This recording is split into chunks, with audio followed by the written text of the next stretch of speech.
pretty big weekend for the welterweight division. Obviously, we had 6 of the top 10 guys fight. We saw Carlos Prates, Michael Morales, and Islam all taking the win. Obviously, Islam, the new 170 champ. But we got another huge bout this weekend between Ian Garry and Belal Muhammad. This fight could very honestly tell us who's fighting for the belt next. We'll see. It's super hard to say because, honestly, you got Prates up there now, Morales up there now. Any of these guys could fight for the belt next, so it's hard to say. But I would likely say that either two, whoever wins this fight, has the highest chance of fighting for the belt next. It's a very high-level fight. Belal being the former 170 champ, taking the belt from Leon in the summer of 2024, losing the belt to JDM earlier this year. On the other side of the cage, we got a very highly skilled Ian Garry, facing likely the toughest challenge of his career so far. Hard to say, obviously Shavkat was a tough challenge for him, but both guys, tough challenges for Ian Garry. Obviously, we saw him compete really well with Shavkat. I'm interested to see how this one goes. Like I said, very high-skilled fight. Both guys have great wrestling. Belal, who is formerly trained with the Dagestani Brotherhood, I'd most likely give him the edge in that sense. But despite Belal claiming he has Canelo hands,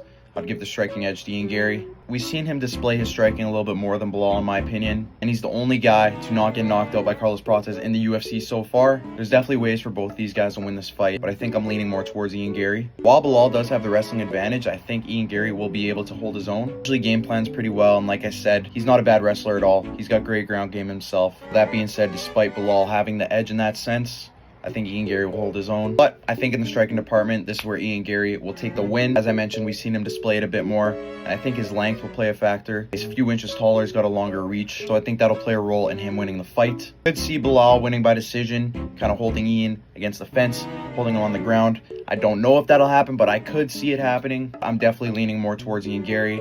Regardless, should be a great fight, high-level fight. Let me know what you guys think down below.